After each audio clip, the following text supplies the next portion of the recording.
ஸ்தோத்திரம் ஆண்டவர், அன்பு பிதா, துதிக்கிறோம், ஸ்தோத்திரிக்கிற இந்த வேலைக்கு அவர்கள் கர்த்தாவே, இந்த வேலை ஆண்டவரே எங்களோடு இடைப்படுங்க. எங்களோடு நீங்கள் என்ன பேச சித்தமாக இருக்கிறீரோ அதை நீர் எங்களோடு பேசுங்க. பேசுவது நானாக இருக்கக்கூடாது, இந்த மாதிரி நீர் அதை இடைப்படுங்க. இதை பார்த்து நாங்கள் சமர்ப்பிக்கிறோம். நிறைய பொறுப்பேற்றி கொடுங்க, ஆசீர்வதிக்கு பெரிய பெரிய காரியங்கள் செய்யுங்க. ஏசு நல்ல பிதாவே, ஆமென்.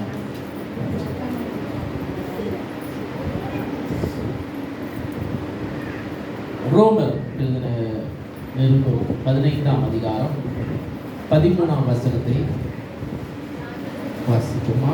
ரோமர் உங்களுக்கு நம்பிக்கை பெரும்படிக்கு நம்பிக்கை தேவன் விசுவாசத்தினாலும்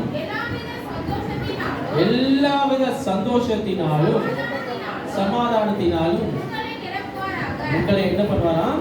நிரப்புவாராக. திருப்பி ஒரு வார்த்தை வாசிப்போமா? பரிசுத்த ஆவியின் பலத்தினாலே உங்களுக்கு என்ன பெருகணுமா? நம்பிக்கை பெருகும்படிக்கு நம்பிக்கையின் தேவன் விசுவாசத்தினால் உண்டான எல்லாவித சந்தோஷத்தினாலும் சமாதானத்தினாலும் உங்களை நிரப்புவாராக. அல்லேலூயா. எல்லாவித சந்தோஷத்தினாலும் சமாதானத்தினாலும் உங்களை என்ன பண்ணுவாரு? நிரப்புவாராக. இது ரெண்டு தான் இன்னைக்கு இந்த காலகட்டத்துல கம்மியா இருக்குது நிறைய வாழ்க்கையில, முக்கியமா கிறிஸ்தவ வாழ்க்கையில ரொம்ப ரொம்ப கம்மியா இருக்குது. சந்தோஷமும் சமாதானம் தான். அதுக்கு இடையூறா நிறைய காரியங்கள் ஏற்படுது, நடந்துக்கிட்டு தான் இருக்குது. கவலை, கஷ்டம், கண்ணீர் அதெல்லாம் எக்கச்சக்கமா இருக்குது, பக்கெட் கணக்கா இருக்குது. போராட்டம், எதிர்ப்பு, அது எக்கச்சக்கமா இருக்குது. ஆனா சந்தோஷமும் சமாதானம் ரொம்ப கம்மி ஆயிடுச்சு. ஏதோ சீசனா வர மாதிரி தான் இருக்கு. சந்தோஷமும் சமாதானமும் வந்துட்டு இருக்குது. நிரந்தரமான ஒரு சந்தோஷம் சமாதானம் நம்ம வாழ்க்கையில காணப்பட முடிய மாட்டேங்குது. ஏன்னா இங்க வந்து ஆவியானோட பாதுகாப்பு நிறைய பேருக்கு இல்லை. அவரோட பலன் நிறைய பேருக்கு இல்லை. அவர் முதல்ல என்ன பண்றாரு? பலப்படுத்துறேன்றார் இல்லையா? முதல்ல அவரோட பலன் இருக்குது. முதல் பகுதி வாசிச்சா உங்களுக்கு புரியும். பலத்தினாலே, அப்போ பலன் இருந்தா நம்பிக்கை என்ன பண்ணுமா? பெருகும். யாருக்கு பலன் இருந்தா? பரிசுத்த ஆவியான பலன் இருந்தா நம்பிக்கை பெருகும். எதனால நம்பிக்கை? ஓகே, என் வாழ்க்கை நல்லா இருக்கும், என்ன பலப்படுத்துறதுக்கு கிறிஸ்துவால எல்லாத்தையும் செய்ய எனக்கு பலன்னு சொல்லி வாழ முடியும். ஏன்னா அவர் என்ன பண்ணுறார்? பலப்படுத்திக்கிட்டே இருக்கிறார். அல்லேலூயா. என்ன போராட்டம் வந்தாலும், என்ன கஷ்டம் வந்தாலும், என்ன துயரம் வந்தாலும், என்ன கண்ணீர்கள், என்ன வடிகிற எல்லா ப்ராப்ளம், எதிர்கொள்ளுகிற எல்லா பிரச்சனைகள் எல்லாவற்றையும் அதை ஃபேஸ் பண்றதுக்கு, எதிர்கொள்றதுக்கு எனக்கு பலப்படுத்துகிறார். அதனால எனக்கு லைஃப்ல சமாதானம் இருக்குது, சந்தோஷம் இருக்குது. ஹலோ, பலன் இருக்கும்போது எனக்கு சந்தேகம் இல்லை, என் லைஃப் குறித்து பயம் கிடையாது, விசுவாசம் பெருகுது. அல்லேலூயா. விசுவாசம் என்ன பண்ணுது? பெருகிக் கொண்டே இருக்குது, நம்பிக்கை பெருகிக் கொண்டே இருக்குது. அப்ப அவரை நம்பிக்கை பெருகிக் கொண்டே இருக்கும்போது நான் என் லைஃபை கொண்டு பயப்பட தேவையில்ல, கவலைப்பட தேவையில்லை. அடுத்த நாளுக்கு என்ன தேவையோ அது குறித்து நான் கவலைப்பட தேவையில்லை. என்னை அனுதினம் என்னை போஷிக்கிறா, அனுதினம் என்னை வழிநடத்துகிறா, அனுதினம் என்னை எல்லாவற்றையும் பாதுகாத்து கொண்டு இருக்கிறா. என் தேவன் எல்லாவற்றையும் என்னோட இருந்து பாதுகாத்து வழி நடத்துகிறா. அப்ப அப்படி இருக்கும்போது எனக்கு சந்தோஷமும் சமாதானம் அனுதினமும் எனக்கு இருக்கும். என் குடும்பத்துல எவ்வளவு பிரச்சனை வந்தாலும் சரி, எவ்வளவு போராட்டம் வந்தாலும் சரி, அந்த விசுவாசத்தை நான் என்ன பண்ண மாட்டேன்? தவற விட மாட்டேன். ஏன்னா அவர் என்னை பலப்படுத்திக்கிட்டே இருக்கிறாரு. என் பலவீன நேரத்தில் லோ பாயிண்ட்ல அங்கேயும் என் கூட என்ன பண்றாரு? இருக்கேன்றாரு, வாக்கு கொடுத்திருக்கிறாரு. உன்னை விட்டு விலகுவோம், உன்னை கைவிடும் இல்லை வாக்கு கொடுத்திருக்கிறாரு. என் லோ பாயிண்ட்ல கூட அவர் என்னோட என்ன பண்றாரு? இருக்கிறார். நான் கீழே விழும்போது அவர் என்னோட இருந்து பாதுகாக்கிறார். எல்லாவற்றையும் என்னோடு இருந்து வழி நடத்தி என்னை என்னோட எல்லாவற்றையும் பாதுகாத்து என்னை அரவணைத்து.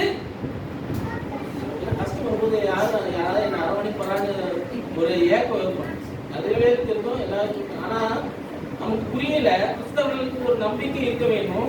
என்னை அரவணைக்கிறவர் என்னோடு என்ன பண்றாரு? இருக்கிறாரு. வேற எங்கேயும் தேட தேவையில்ல. எனக்குள்ளாலே தேடினா போதும். எனக்குள்ள இருக்கிறவர் பெரியவரா இருக்கிறார். எனக்குள்ளாலே நான் தேடினா போதும். அது முதல் மைண்ட்ல வரணும். உங்க எண்ணத்துல வர வேண்டிய காரியம் என்னன்னா, நம்ம லோ பாயிண்ட்ல எனக்கு யாராவது என் கூட இருப்பாங்களா, என்னை அரவணைக்கிறவர் யாராவது இருப்பாங்க, என்னை கட்டி தழுவுறவர் யாராவது இருப்பாங்களா அப்படின்னு ஒரு எண்ணம் வரும்போது, எனக்குள்ளாலே இருக்கிறவர் பெரியவரா இருக்கிற என்னை கட்டி தழுவுற அவர் என்னோட இருந்தா போதும். சமாதானம் சந்தோஷம் ஆட்டோமேட்டிக்கா வருதுங்க. பாட்டு பாடும். சந்தோஷமாய் மாறும் உங்கள் கவலைகள் கண்ணீர் எல்லாம் மறைந்து விடும். உங்கள் துக்கம் சந்தோஷமாய் மாறும் உங்கள் கவலைகள் கண்ணீர் எல்லாம் மறைந்து விடும். கலங்காதே மகளே, நீ கலங்காதே மகளே, கலங்காதே மகளே, நீ கலங்காதே மகளே. உன் நேசர் கைவிட மாட்டார், நம் நேசர் கைவிட மாட்டார். நடந்ததை நினைத்து கலங்காதே, கடந்ததை நினைத்து கலங்காதே, நடந்ததை கர்த்தர் புதியன செய்கிறவா, அதை இன்றே நீ காண்பாய். வரிகள்ல வேற இருந்தா அடுத்தது வேற எங்க எடுக்கல. பாடம் இருந்தா பாடம் பாட்டு கலங்க மாட்டோம். என் நேசர் கைவிட மாட்டார். அல்லேலூயா. நம் நேசர் கைவிட மாட்டார். அப்போ அவர் நம்ம கைவிட மாட்டேன்னு சொல்லும்போது சமாதானம் சந்தோஷம் எப்பொழுது என் வாழ்க்கையில் இருந்துதான் ஆகணும். அது கட்டாயமா இருக்கணும். அல்லேலூயா. துக்கமும் கண்ணீர் கவலைனா ஒரு பாசிங் கிளவுட் மாதிரி, ஒரு மேகம் போலதான். அல்லேலூயா. மேகம் ஒரே இடத்துல இருக்கு பாத்துக்கீங்களா? எப்படிப்பட்ட மேகமா இருக்கலாம்? கார் மேகமா இருக்கலாம், எப்படிப்பட்ட மேகமா இருக்கலாம்? ஒரே இடத்துல இருக்கும் இல்ல, போய்கிட்டே இருக்கும்.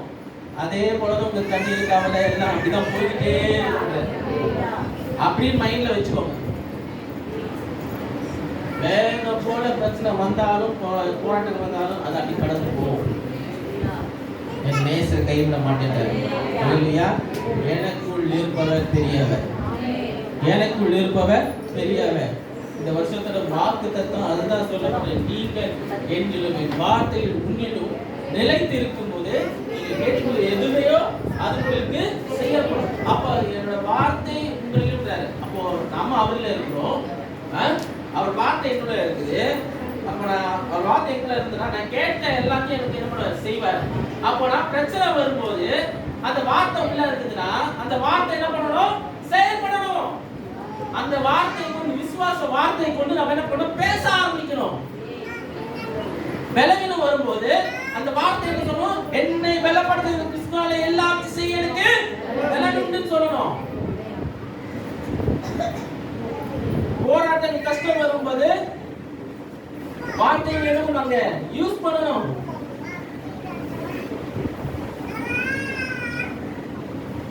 அந்த நேரத்துல வார்த்தை பயன்படாம இருக்கும்போது அப்ப அந்த வார்த்தை இல்லைன்னு அர்த்தம். அந்த வசனத்தை நீங்க என்ன பண்ணல? உங்களுக்கு உறுதிப்படுத்தலன்னு அர்த்தம். அந்த வாக்கு தத்துவத்தை உங்க உள்ளத்துல நீங்க என்ன பண்ணல? வைக்கலன்னு அர்த்தம்.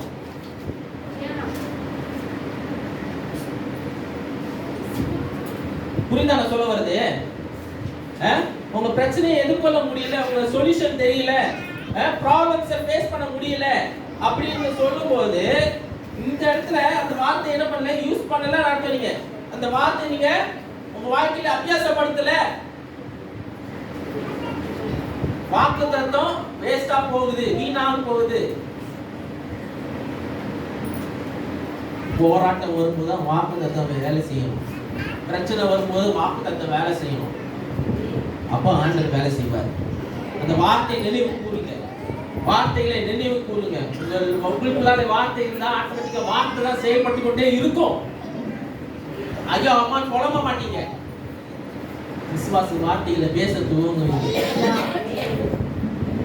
சண்டே கிளாஸ்ல மனப்பாடம் வசனங்கள் சொல்லி கொடுக்குற காரணம் எதுக்குன்னா, அது சின்ன பிள்ளைகளை சொல்லி கொடுத்தாதான் பெரிய பிள்ளைகள் ஆகும்போது அது என்ன உள்ள இருக்கும். அவன் இந்துவா இருக்கலாம், முஸ்லீமா இருக்கலாம், எந்த பையனா இருக்கலாம், வார்த்தைய மனப்பாடமா உள்ளுக்குள்ள புதைச்சிட்டு வச்சுங்க. சின்ன வயசுல எந்த சூழ்நிலையும் எந்த போறான்னு அவனுக்கு அது வார்த்தை என்ன பண்ணும், செயல்படும். வார்த்தை சும்மா கிடையாது. தேவனுடைய வார்த்தை சும்மா கிடையாது. அது ஒரு பட்டயம் போல, இருவரும் கருவுக்குள்ள பட்டயம் போல வார்த்தை என்ன பண்ணுது இருக்கிறது. நம்மளை பாதுகாக்கிறது, நமக்கு எதிராக வர காரியங்கள் பிரச்சனைகள் எல்லாம் வெட்டுகிறது. இந்த வார்த்தை பட்டயம் என்ன பண்ணும், வெட்டும், துண்டு துண்டா மாட்டும். கவனமா இருங்க. நீங்க ஒரு புள்ளி கூட சந்தேகப்படக்கூடாது. அடுத்த ஒரு காரியம் சொல்றேன், சந்தேகம் பட கூடாது. உங்க வாழ்க்கையில சந்தேகம் வர கூடாது. அந்த வார்த்தை உங்க வாழ்க்கையில நிறைவாகணும் என்று சொன்னா, வாக்குத்தத்தம் உங்க வாழ்க்கையில நிறைவாகணும் என்று சொன்னா, நம்பணும் அந்த வார்த்தையை. அந்த வார்த்தை உள்ளத்துல கிரியை செய்யணும். அந்த வார்த்தை நீங்க பேசணும். அது பேசிட்டு அப்படியே விட்டுற கூடாது. அதை என்ன பண்ணணும், ஆண்டவர் கண்டிப்பா செய்வார் என்று முழுமையா விசுவாசித்து, அந்த விசுவாசத்தை என்ன பண்ணணும், அதுல ஒரு முட்டி கூட சந்தேகப்படக்கூடாது. ஒரு பொட்டு கூட என்ன பண்ணாலும் சந்தேகம் படக்கூடாது. நான் எனக்கு எப்பவும்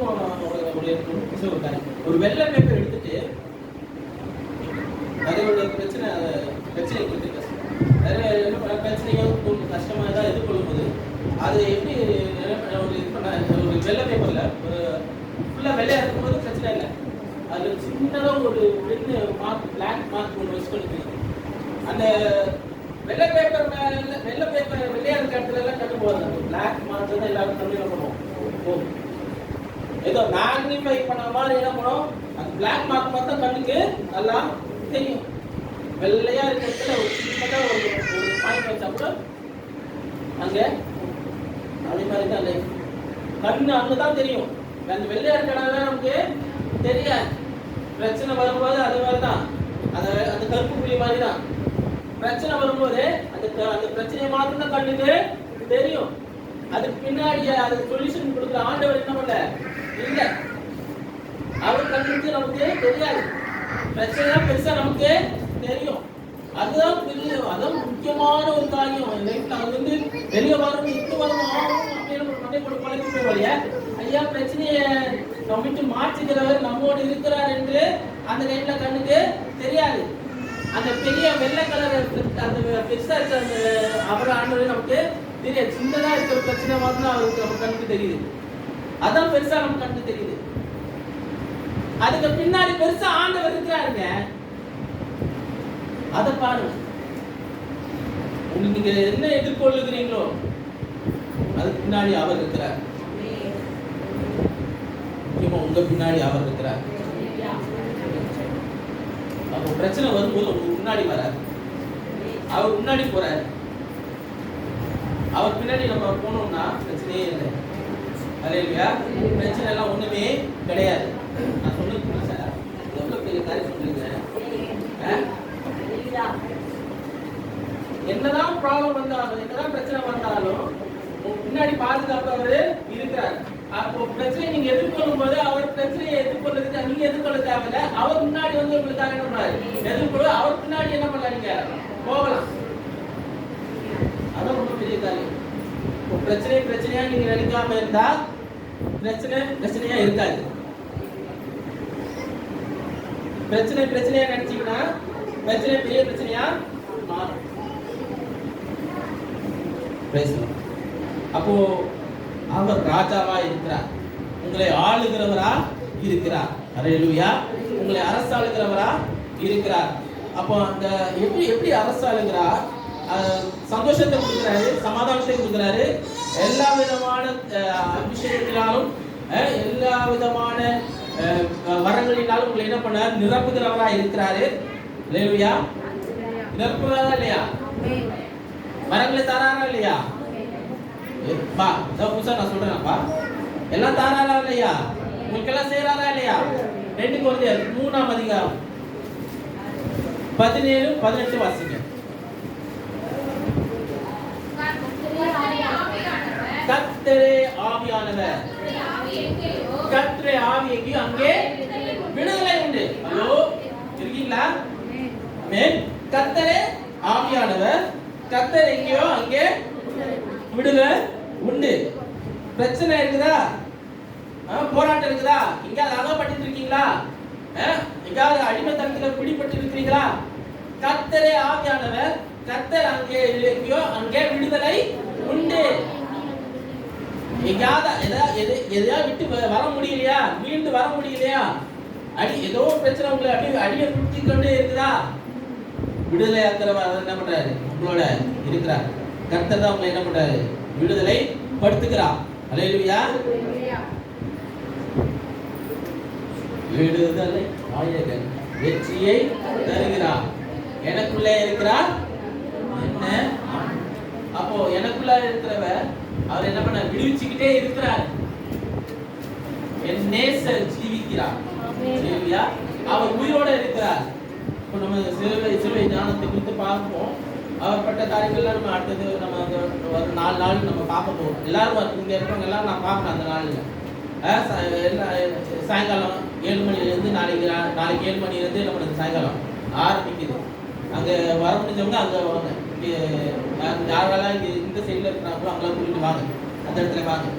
ஏன்னா அது ரொம்ப கேட்குறது நல்லது. பாடுகளை குறித்து ஒவ்வொரு வாட்டி 7 வார்த்தைகள் தான் நம்ம பேசுவாங்க. நான் அது மாதிரிலாம் கிடையாது. 7 வார்த்தைகள் அது பேசுறதெல்லாம் அது அப்பவுமே நிறைய காரியங்கள் அது வந்து 7 வார்த்தைகள் பேச ஆரம்பிச்சிட்டாங்க. ஆனால் நம்ம அந்த 7 வார்த்தைகளை நான் கொஞ்சம் வித்தியாசமாக நான் பேசுவேன். அந்த 7 காரியங்களை குறித்து, பாடுகளை குறித்து, 7 காயங்களை குறித்து, எதுவாக இருந்தாலும் சரி, எந்த விதமான காரியங்களும் சரி, நான் வித்தியாசமாக நான் என்ன பண்ணுவேன், பேசுவேன். நான் உங்களுக்கு பிரோஜனமாக இருக்கணும்னு நான் நம்புறேன். வாங்க, நாளையிலிருந்து வியாழக்கிழமை வரைக்கும் அங்கே நடக்கும். ஸோ வந்து எல்லாருமே அவங்கள பார்க்கணும், எல்லா இதுலேயும் வந்து கலந்துக்கணும். ப்ரைஸ் எல்லாம் இங்கே சொல்றாரு, அவர் தான் என்னது நமக்கு விடுதலை தருகிறார். அல்லேலூயா. அவர் தான் நமக்கு என்ன பண்ற? விடுதலை தருகிறார். அடுத்த வசனம் சொல்லுது 18, நாம் எல்லாரும் ஹலோ எப்படிமா நம்ம முகத்தை எப்படி கண்ணாடியில பார்க்கிறோமோ அதே போல அவரை நாம என்ன பண்றோம்? காண்கிறோமா இல்லையா? எது கண்ணாடி தெரிஞ்சு எல்லாரும் யார் முதல்ல எல்லாரும் கண்ணாடி பார்ப்பீங்க? முகம் கண்ணாடி பார்ப்பீங்களா? இப்பெல்லாம் ரொம்ப பேர் கம்மியாயிடுச்சு. ஃபோன்லேயே என்ன பண்ணுது? ஃபோனு கேமரா போட்டு அங்கேயே என்ன பண்ணுறோம்? நிறைய பேர் அதெல்லாம் பண்ணுறாங்கம்மா. எல்லாம் வசதி ஆயிடுச்சு. கேமரா இது பண்ணிட்டு அதை வச்சு என்ன பண்ணுவாங்க? ஃபோனில் மேக்கப் போடுவாங்க. இப்பெல்லாம் அப்படிதான் ஆயிடுச்சு. டச்சப் கொடுக்குறதெல்லாம் என்னது? இப்போ ஃபோனே என்னது? ஃபோன் சில பேரோட ஃபோன் இப்போ நிறைய காஸ்ட்லி ஃபோனெல்லாம் மேலே இருக்கிற ஃப்ரேம் வந்து கண்ணாடி அது இது பண்ணும்போது ஃபோன் ஆகும். அது வந்து கண்ணாடி மாதிரி தெரியும். முகம் என்ன பண்ணலாம்? பார்த்துக்கலாம், முகத்தில் என்ன பண்ணலாம்? செஞ்சுக்கலாம். அந்த மாதிரி ஆயிடுச்சு. அந்த மாதிரி டெக்னாலஜி வந்துருச்சு. எல்லாம் ஒரே இதில் பீஸில் எல்லாம் முடிஞ்சிருச்சு. இப்போ என்ன ஆகுது? நம்ம கண்ணாடி பார்க்கும்போது காலையில் எழுந்தோட கண்ணாடி பார்க்கும்போது யார் உங்க முகம் தெரியும் இல்லையா? ஆனா நம்ம ஆண்டவர் சொல்றாரு, நம்ம உங்களை பார்க்கணும்னா ஆண்டவரை பார்க்கணுன்ற கண்ணாடியில் பார்க்கும் போது நீங்க பார்க்கறது உங்களை தெரியக்கூடாதா? ஆண்டவர் தெரியும். ஹலோ, எப்படி தெரியும்னா உங்க முகத்திலேயே அது முகத்திலேயே என்ன பண்ணாது தெரியும், வெளியே வரும்.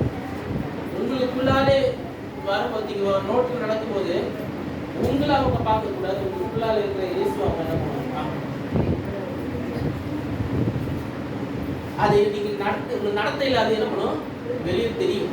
ஹலோ, புரியுதா நான் சொல்ல வருது? நீங்க கிறிஸ்தவன் உங்களை நீங்க வெளியே சொல்லிக்கணும்னு அவசியமே இல்லை. உங்க நடத்திலே அது என்ன பண்ணும்? வெளியே வரும்.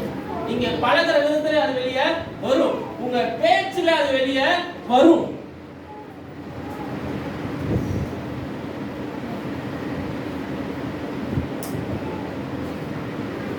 நீங்களே ஸ்தோத்திரம் சிஸ்டர் ஸ்தோத்திரம் சொல்லணும்னு அவசியம் இல்லை. அவங்களே உங்களுக்கு என்ன ஸ்தோத்திரம் சொல்லுவாங்க.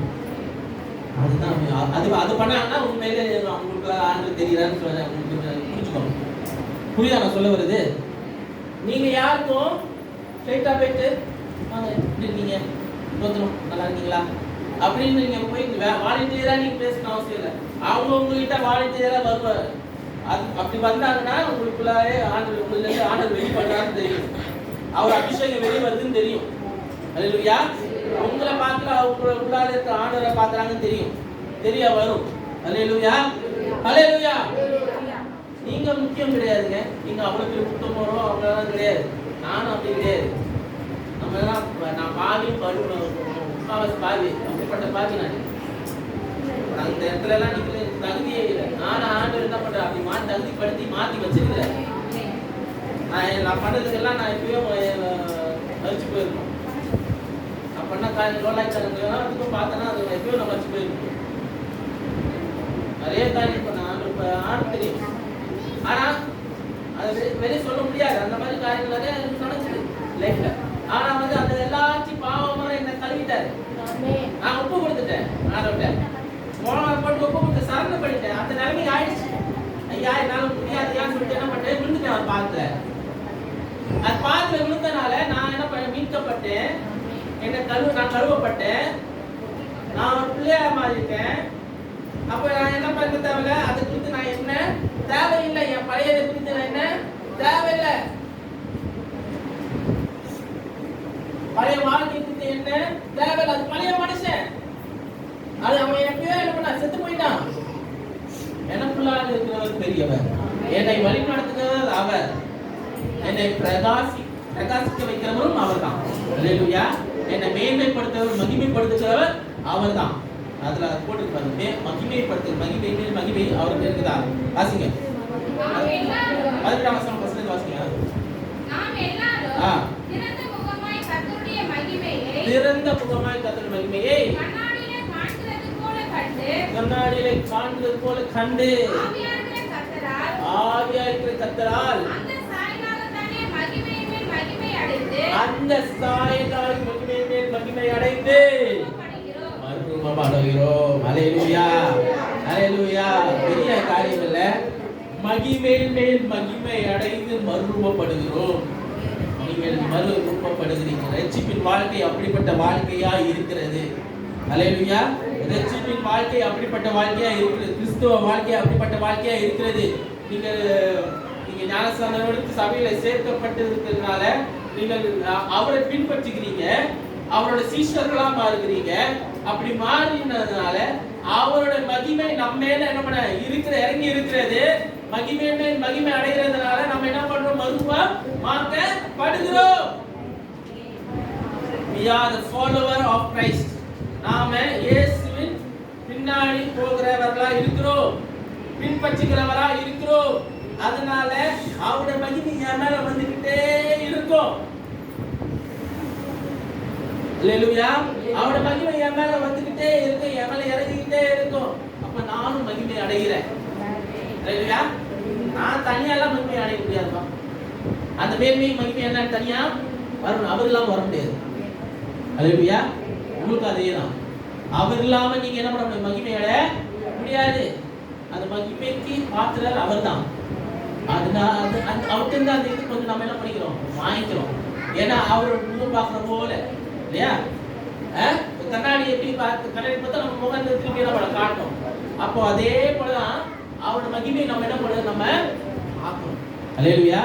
நம்ம அப்படிதான் இருக்கிறோம். அப்போ சகரியா 9ஆம் அதிகாரத்துல 9ஆம் வசனம்,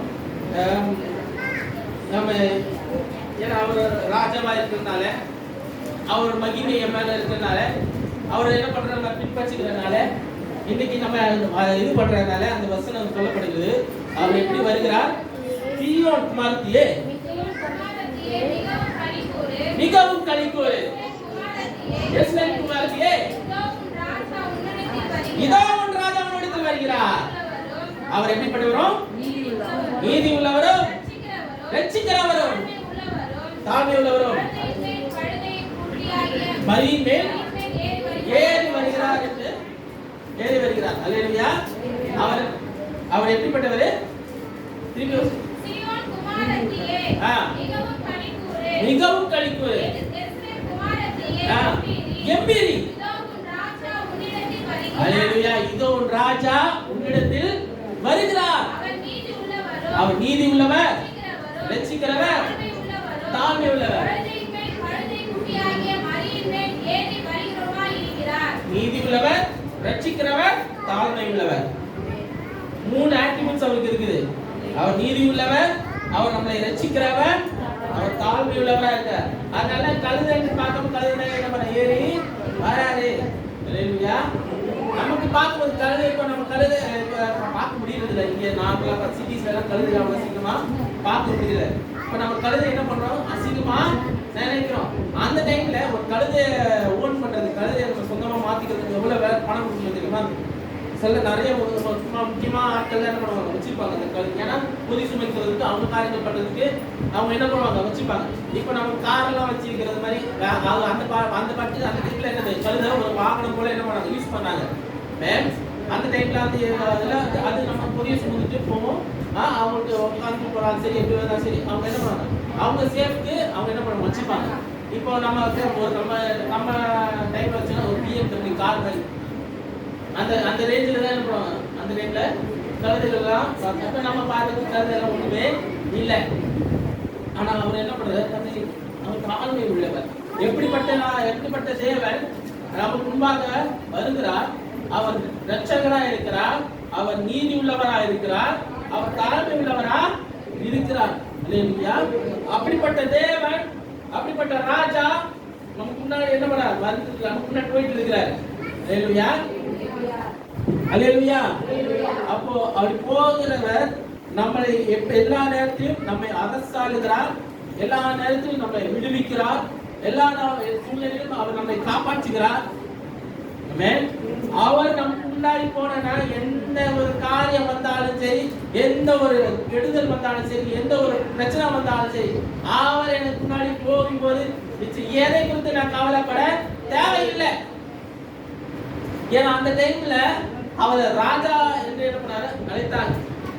அந்த நேரத்துல இயேசு கிறிஸ்துவை ராஜா ராஜான்னு அழைச்சதுனால எதை அழைச்சாங்கன்னா, அவங்க மைண்ட் செட்ல ஓகே இவர் வந்து நம்ம ராஜாவா தெரிஞ்சு கொள்வோம், இவர் நம்மளை எல்லாவற்றிலும் வந்து, ஏன்னா ரோம சாம்ராஜ்யத்திலிருந்து நம்மளை என்ன பண்ணுவாரு, காப்பாற்றுவார், மீட்டு எடுப்பாருன்னு அந்த ஒரு எண்ணத்துல அவங்க என்ன பண்ணாங்க, குதிச்சு ஆரப்பாரம் பண்ணிட்டு குருத்தோலை எல்லாம் போட்டு பெட்ஷீட் வந்து பெட்ஷீட் எல்லாம் விரிச்சு கம்பளி எல்லாம் விரிச்சு எல்லாம் பண்ணி அந்த ஆரவாரப்பட்டு ஓசனா ஓசனா கத்தி ஓசனா கத்தி தாவீதின் மைந்தனே என்று சொல்லிட்டு கத்தி எப்படிப்பட்டது உன்னதத்திலிருந்து அனுப்பப்பட்ட தாவீதின் மைந்தனே சொல்லிட்டு ஓசனா சொல்லி நம்ம கத்த ஆரம்பிச்சாங்க. ஓசனா கத்த ஆரம்பிச்சாங்க. ஆண்டவர் பார்த்தா தெரியும் ஓசனா சொல்றவங்க இன்னும் கொஞ்ச நாள்ல சிலுவரை சொல்லுவாங்க, அவருக்கு தான் தெரியும். அதே மாதிரி தான் அந்த மாதிரி பேசுவோன்னு அவருக்கு நல்லா தெரியும். அவங்க எதிர்பார்த்தது ஒரு ராஜாவை எதிர்பார்த்தாங்க. ஆனா அவங்களுக்கு தெரியாது, தன்னையே அவர் கொடுக்க முடியாது, தன் ஜீவனையே கொடுக்க முடியாது வந்து இருக்கிறாரு. அவங்களுக்கு தெரியல, முழுமையா அவரை கொடுக்க முடியாம வரப்போறேன்னு அவருக்கு தெரியல. நம்முடைய வாழ்க்கையை புதிதாக்க போகிறார், நம்மளை வாழ வைக்க போகிறார் என்பது அவங்களுக்கு தெரியல. அவங்களுக்கு என்னன்னா அந்த ரோம சாம்ராஜ்யத்திலிருந்து அந்த மாதிரி இடத்துல அந்த அடிமை தளத்திலிருந்து அவங்க என்ன பண்ணணும், அந்த பிசிக்கல் அடிமை தளத்திலிருந்து அவங்க என்ன பண்ண வெளியே வரணும். அந்த காரியங்கள் அந்த அரசு வெளியே வந்து இவரை நம்ம என்ன பண்ணுவோம், அரசனா நமக்கு வைப்போம் அப்படி மைண்ட் செட்ல தான் வந்தாங்க. ஆனா அது வேலைக்கு ஆகல. அவன் நினைக்கிறது ஒண்ணு, அவங்க ஆண்டவர் நினைக்கிறது இன்னொன்னா இருந்தது. அல்லேலூயா. ஆண்டவர் இயேசு கிறிஸ்து செய்ய வேண்டிய வேலை வேற வேலை. ஆனா அவங்க நினைச்சது அவங்களுக்கு ஏற்றபடி அவங்க நடக்கணும்னு அவங்க என்ன நினைச்சாங்க. அது நடக்கவே நடக்காது. நம்மளும் அதே மாதிரி தான் மைண்ட் செட்ல இருக்கிறோம். சில நேரத்தில் நம்ம நினைச்சது ஆண்டவர் செய்யணும்னு நம்ம நினைக்கிறோம், அது நடக்காதுமா, அது நடக்கவே நடக்காது. அவர் என்ன நினைக்கிறாரோ அதான் நம்ம வாழ்க்கை நடக்கணும். அப்படிதான் நம்ம வாழ்க்கையை ஓட்டுனா நம்ம சேஃபா இருப்போம்.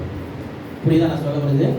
அவர் நமக்கு ராஜா தான், ராஜாதி ராஜா தான், எல்லாம் பார்க்கிறவர் தான், பாதுகாக்கிறவர் தான், விடுவிக்கிறவர் தான், வழி நடத்துகிறவர் தான், எல்லாம் அவர் தான். ஆனா நீங்க நினைக்கிறத அவரை செய்யணும் நம்ம நினைச்சோன்னா அவர் ராஜாவா இருக்க மாட்டார், வேற மாதிரி ஆகிடும். ராஜா என்ன நினைக்கிறாரோ அவர் கட்டளையின்படி நம்ம செஞ்சோம்னா நம்ம பாக்கியவான்களும் பாக்கியவதிகமா இருக்கும். நமக்கு ஆசீர்வாதம் வரும், நமக்கு சேமம் கிடைக்கும். அல்லேலூயா, அல்லேலூயா.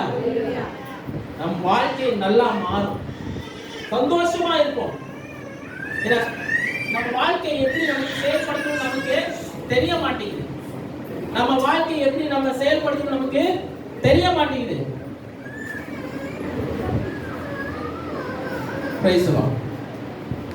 ஏன்னா அவர் நம்ம வாழ்க்கைக்குரிய காரியங்கள் அவர் பார்த்து கொள்றேன்றாரு.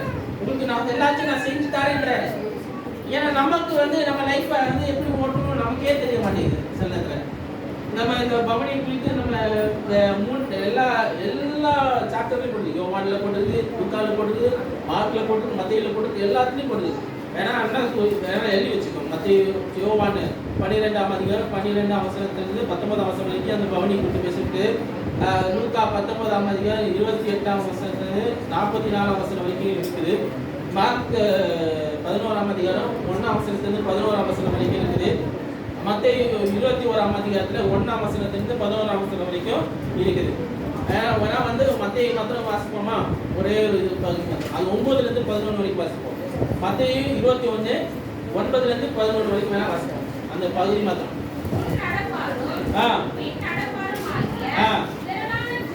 திரளான ஜனங்கள் தாவீது குமாரனுக்கு ஓசன்னா, கர்த்தருடைய நாமத்தினால் வருகிறவர் ஸ்தோத்திரிக்கப்படத்தக்கவர், உன்னதத்திலே ஓசன்னா என்று சொல்லி ஆர்ப்பரித்தார்கள்.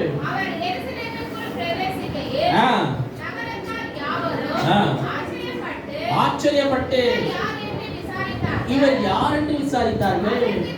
ஜனங்கள்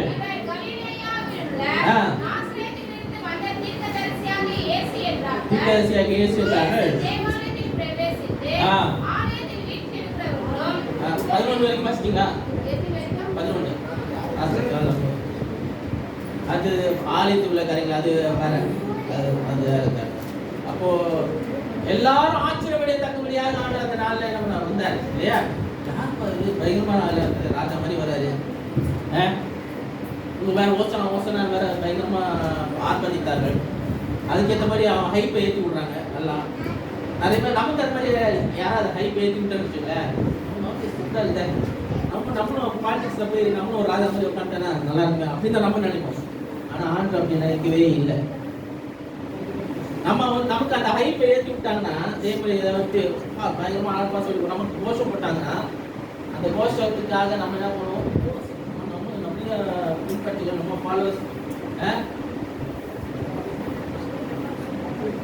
ஒரு மனுஷனுக்காக கோஷம் போடுறது, இது பண்றதெல்லாம் பழக்கமாவே போயிடுச்சு. ஆனா இங்கே நம்ம போட்டாங்க. ஆனா ஆண்டருக்கு எப்பயோ போட்டாங்க. ஃபர்ஸ்ட் கோஷம் போட்டது நம்ம இயேசு கிறிஸ்து தான். அது மாதிரி வேற யாருக்கும் கோஷம் போடவும் இல்லை. எந்த ராஜாவுக்கும் போடல, எந்த ஒரு இதுக்கும் போடவே இல்லை. தாவீது கூட அது மாதிரி போடல. தாவீதா இறங்கி ஆடுறவர் ஆச்சு. அவரு தாவீது கோஷம் போட்டு வந்தாரு. ஆண்டு பிரச்சனை ஆண்டோட பெட்டி வரும்போது வேற யாரும் அந்த மாதிரி என்ன பண்ணல. தேவட்ட ஆரவாரத்தோடு அப்படி ஒரு கோஷம் போட்டு வரவே இல்லை. ஹிஸ்டரியில் அப்படி கிடையவே கிடையாது. அவர் இயேசு மாத்திரம் தான் வந்தது. அப்படிப்பட்டவரே அவர் என்ன பண்ணல, அந்த மாதிரி உலக காரியங்களுக்காக என்ன பண்ணல, அவரு மயங்கவும் இல்லை, எதுவும் பண்ணல. ஆனா நம்ம ஆட்கள் எல்லாம் என்ன பண்றாங்க, அந்த மாதிரி யாரா எனக்கு கோஷம் போடுவாங்களான்னு பார்த்துக்கிட்டு தான் என்ன பண்றாங்க இருக்கிறாங்க. அதை எதிர்பார்த்தே நம்ம நிறைய பேர் இருக்காங்க. அதனால நிறைய தலைவர்கள் விழுந்தே போகிறாங்க. நிறைய ஊழியக்காரர்கள் கோஷத்துக்காக எதிர்பார்க்கிறாங்க. தன்னை குறித்து மேன்மை பாராட்டுவார்களா, தன்னை குறித்து யாரும் பேசுவார்களா, அதை எதிர்பார்ப்போடு இருக்கிறாங்க. ஜாக்கிரதையா இருக்கும். யாருக்கு நீங்க உங்க குரலை எழுப்புறீங்க, யாரை மகிமைப்படுத்துறீங்க, யாரை பின்பற்றுறீங்க. என்ன ஒரு பாஸ்டரை நீங்க பின்பற்றல, எனக்குள்ளால் இருக்கிறவரை பின்பற்றுறீங்க. அல்லேலூயா. உங்களை வழி நடத்துகிறவர் நான் கிடையாது. எனக்குள்ளால் இருக்கிறவர் தான் உங்களை என்ன பண்றாரு? அவர் உங்களுக்குள்ளாலே இருக்கிறாரு. அல்லேலூயா. மகிமைப்படுத்துகிறது யாரை மகிமைப்படுத்தணும்? அவரை, தேவனை, ஜீவனுள்ள தேவனை மகிமைப்படுத்தணும். கோஷம் போடுறது யாருக்கு போடணும்? தேவனுக்கு கோஷம் போடணும். ஆனா இயேசு கிறிஸ்து கோஷம் போடணும். சாயங்காலம் நல்ல கோஷம் போட போறீங்க. போடுறவங்க எல்லாருக்கும் ஆனந்த ஸ்தோத்திரம். எவ்வளவு போடணுமோ அவ்வளவு சத்தமா போடணும். யாருக்கு போடுறீங்க? தேவனுக்கு போடணும். ஒரு நாள் தான், வருஷத்துல ஒரு நாள் தான் நமக்கு கிடைக்குது.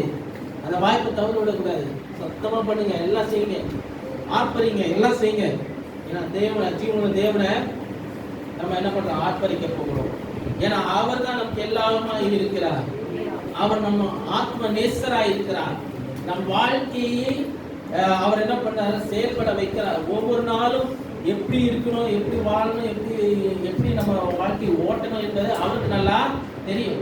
நம்ம வாழ்க்கையை எப்படி ஓட்டுவோம் என்று நம்ம பார்க்கணும். அவர் நமக்கு எப்படி ஓட்டணும்னு அவர் என்ன பண்ண கற்றுக் கொடுக்கிறார். அல்லேலூயா. கடைசியா ஒரே காரியமாக வாசிப்போமா? ரோமர் 8ஆம் அதிகாரம் 2ஆம் வசனத்தை 1-2 வசனம். ரோமர் 8:1-2.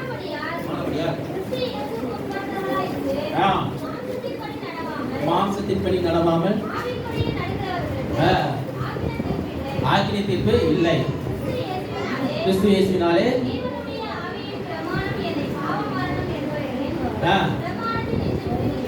விடுவித்து விடுதலையாக்கி ரட்சித்தது இல்லையா? அப்போ விடுதலையாக்கிட்டா? அப்போ முதல் காரியம் என்ன சொல்லப்படுதுன்னா சுத்திகரிப்பு. முதல் காரியம் என்னது? சுத்திகரிப்பு. இரண்டாவது வசனம் என்னது? விடுதலை ஆக்குறது. இரண்டாவது வசனம் என்ன சொல்லுது? விடுதலை. ஏன்னா பாவம் மரம் என்ன பண்ணுது? சுத்திகரிக்குது. இரண்டாவது காரியம் என்னது? விடுதலை ஆக்குறது. ஏன்னா நிறைய நேரத்துல நம்ம ஆப்போசிட்டா போகும். எனக்கு பிரச்சனை இருக்கு, விடுதலை வேணும், விடுதலை வேணும், விடுதலை வேணும். நம்ம என்ன பண்றோம்? சொல்றோம் வாழ்க்கையில மாற்றம் வேணும், மாற்றம் வேணும் நம்ம என்ன பண்றோம்? நினைக்கிறோம். ஆனா உள்ளத்துல என்ன? சுத்திகரிப்பு இல்ல. ஆனா செய்யறதா என்ன பண்றோம்? செஞ்சுட்டு இருக்கோம். பாவம் செய்யற பாவத்தை செஞ்சுக்கிட்டே இருக்கணும். அழுக்கு இருந்துகிட்டே தான் இருக்குது. சுத்திகரிப்பு இல்லவே இல்ல. ஆனா மாற்றம் வேணும், மாற்றம் வேணும், வளர்ச்சி வேணும். ஆண்டவரே விடுதலை வேணும், காடுறது விடுதலை வேணும் அப்படின்னு என்ன பண்றோம்? கெஞ்சிரும், கூத்தாடுறோம், எல்லாம் இது பண்றோம். ஆனா நம்ம செய்யறதா என்ன பண்றோம்? செஞ்சுட்டு இருக்கோம். நல்லா இருக்கு, சரியா இருக்கா? கிடையாது. உங்களை என்ன பண்றாரு? பாவமர அவர் கழுவிட்டு சுத்திகரிச்சுட்டு எல்லாம் பண்ணிட்டு அதை திரும்பி நம்ம பண்ணாத அளவுக்கு அதை வந்து நம்ம என்ன பண்றாரு? விடுதலை ஆக்குறாரு. அல்லேலூயா. கவனமா இருக்கணும். செய்யறதுல கவனமா இருக்கணும், பேசுறதுல கவனமா இருக்கணும். எதுல அகப்படுவோம் நமக்கு தெரியாது. நம் வாழ்க்கை எங்க போகுது நமக்கு தெரியாது. அவருக்கு நான் மாத்திரம் தான் தெரியும். ஸோ அவங்க வாழ்க்கையை அவர் கையில் ஒப்படைங்க. அதுதான் ஒரு மெயினான ஒரு காரியம். உங்க வாழ்க்கை அவர் கையில் ஒப்படைச்சான்னா அவர் என்ன பண்றாரு? நடத்திக்கிட்டு போயிட்டே இருப்பாரு. நம்ம எது கொண்டு கலங்க தேவையில்லை, குழம்ப தேவையில்லை. நம்மளை விடுவிக்கிறவர் தான். பிரச்சனை வந்தபோது என்ன பண்ணாங்களே? விடுவிக்கிறாரு. எல்லா சூழ்நிலையிலிருந்து நம்மளை பாதுகாக்கிறாரு. எல்லாம் அவர் பார்த்துக் கொள்கிறார். அல்லேலூயா. நீங்க எதுவும் பார்க்க தேவையில்லை. உங்க வாழ்க்கை ஒன்று நீங்க என்ன பண்ணணும்? வாழணும். அது மாதிரி தான் வேணும். உங்க வாழ்க்கையை நல்லா வாழணும். தத்துக்களா வாழ்கிறவன் எப்படிப்பட்டவனா இருக்கான்? அவன் நீதிமான் எப்படிப்பட்டவனா இருக்கான்? எல்லாத்தையும் வாழ்ந்து சுகமாய், எல்லாத்தையும் வாழ்ந்து எப்படி இருக்கானா? சுகமாய் இருக்கான். சுகமாய் இருக்கான். சுகம் எப்படிப்பட்ட சுகம் தெரியுமா? அந்த சுகம் அதுக்கு இன்னொரு இதுனா சமாதானம், சந்தோஷம். அந்த சுகம் இருக்கும்போது சமாதானம், சந்தோஷமும் எல்லாம் ஆட்டோமேட்டிக்கா வரும். லைஃப்ல எந்த ஒரு கேரும் இல்லை, கவலையும் இல்லை. எதை குறித்து நம்ம கவலைப்பட தேவையில்லை. அப்படிப்பட்ட சுகம் எல்லாத்தையும் வாழ்ந்து சுகமா இருக்கணும். உங்களே ஆண்டவர் அது மாதிரி செய்யும். எப்போ அது நடக்கும்னா அவரை என்னை கழுவி சுத்திகரிச்சு முழுமையா அதுல இருந்து விடுதலையாக்கி பார்க்கும்போது நான் எல்லாத்தையும் வாழ்வு சுகமா இருக்கும்படியாக அவர் என்ன பண்றாரு, செய்கிறார். அல்லேலூயா. பரிசுத்தனா, சுத்திகரிக்கப்பட்டனா, விடுதலையாக்கப்பட்டனா, நான் நீதிமானா மாற்றப்படுகிறேன். கரெக்டா இல்லையா? கரெக்டா இல்லையாம்மா? நீதிமானா மாற்றப்படு. நீதிமானா இருந்தா நான் சுகமா இருப்பேன். அந்த சுகம் இருந்தா என் வாழ்க்கையில சந்தோஷமும் சமாதானமும் இருக்கும். அல்லேலூயா. எல்லாம் இருக்கும் என் லைஃப்ல. எல்லாம் ஃபுல் சர்க்கிள் தான். எங்கேயும் தாக்கிட்டாலும் கிடையாது. எல்லாம் ஒரே நிலைக்கு தான் வருது. நீங்க எங்கேயும் போக தேவையில்லை. அவர் பின்னாடி போயிட்டே இருப்போம். அவர் நமக்கு ராஜாவா முன்னாடி போறாரு. அவர் பின்னாடி நம்ம என்ன பண்ணுவோம், போய்கிட்டே இருப்போம். அல்லேலூயா. அந்த ராஜாவுக்கு முக்கியமான பானபாத்திரம், பானபாத்திரம். அவர் எப்பெல்லாம் ராஜா கேட்கிறாரோ அவர் என்ன பண்றாரு, அந்த பூஜாவுக்கு தூக்கிட்டு என்ன பண்ணுவாங்க, முன்னாடி போயிட்டே இருப்பான். எங்கெல்லாம் போறானோ அந்த பானபாத்திரக்காரன் அந்த பூஜாவை தூக்கிட்டு போயிட்டு இருப்பாங்க. ராஜாவுக்கு தாகம் எடுக்கும் போதெல்லாம் என்ன போறான், திராட்சை ரசம் வேணும். எப்பெல்லாம் அவர் கூப்பிடுவாங்க அதுதான் மெயினான காரியம். ஸோ அந்த அவர் வந்து கண்டிப்பாக பின்னாடி என்ன பண்ணுவார், போய்கிட்டே இருக்கணும். எப்பவும் அவர் கூட இருக்கணும். அப்போ அப்படி இருக்கும்போது நம்மளும் அந்த மாதிரி தான் கையில் ஏந்தி நம்ம பூஜாவில் சுமந்து போதாங்க. அனுதின சிலுவையை நம்ம என்ன பண்ணுவோம், சுமந்துக்கிட்டு அவர் பின்னாடி போய்கிட்டே இருக்கணும். இல்லையா? அதனால சொல்றாரு, வேதா தான் சொல்லுது, நீங்க அவரை பின்பற்றினா என்னோட சிலுவையை சுமந்துக்கிட்டு எல்லாத்தையும் விட்டு தேவலாக்காரை விட்டுட்டு அனுதின சிலுவையை சுமந்துட்டு என் பின்னாடி என்ன பண்ணு வாங்க. அவர் பின்பற்றோம்னா அதுதான் நடக்கும். அந்த ராஜாவை அப்படிப்பட்ட ராஜாவு. அதனால மறந்துடாதீங்க, எல்லாத்தையும் அவர்கிட்ட ஒப்படைங்க, வாழ்க்கை அவர்கிட்ட ஒப்படைங்க, அவர் பார்த்துக் கொள்வார். இல்லையா? கண்களை மூடி நம்ம ஷோ பண்ணுவோம். ஸ்தோத்திரிக்கிற மாணவர் அன்பு பிதாவே, வேலைக்காக வருகிறோம். இந்த வேலையாண்மை நாங்கள் எங்களை நீ தகுதிப்படுத்துங்க. அந்த ஓட்டில் ஆசிரியங்க வெள்ளப்படுத்துங்க. இதே பெரிய காரியம் செய்ய இந்த நாள் எனவே கொடுத்த வார்த்தைக்கான நன்றி. எங்களை வழி நடத்துறதுக்காக நீங்கள் தான் கவலை. எங்களை பாதுகாக்கிறவங்க நீங்கள் தான். எங்களுக்கு எல்லாமே நீங்கள் தான் ஆண்டவர். நீங்கள் இருந்து நடத்துங்க. பெரிய பெரிய காரியம் செய்யுங்க. சுத்தம் எவ்வளோ நன்றி நன்றி எங்கள் வாழ்க்கையை செய்வீங்க. ஒருத்தர் பார்த்து நாங்கள் சமர்ப்பிக்கிறோம். இதே பிரவேசிக்கணும் ஆசீர்வதிங்க. பெரிய காரியங்களாக நாங்கள் எதிர்பார்த்துக்கிறோம். எங்கள் வாழ்க்கையை செய்ய நாங்கள் விசுவாசிக்கிறோம். துதி கடமை மேலாண்மை செலுத்துகிறோம். நல்ல பிதாவே, ஆமென். இப்பொழுது நம்ம தமிழுக்காக நம்ம ஆயத்தமாகவும் பேசலாம். திருவிருந்துக்காக ஆயத்தமாகுமா? உங்களுக்கு ஞானஸ்நானம் பெற்றவர்கள் முதல் தடவை பெற்றவங்க கொஞ்சம் இந்த பக்கம் வாங்க, ஃப்ரண்ட்ல வாங்க. ஏன் தினத்தில் ஞானஸ்நானம் பெற்றவங்க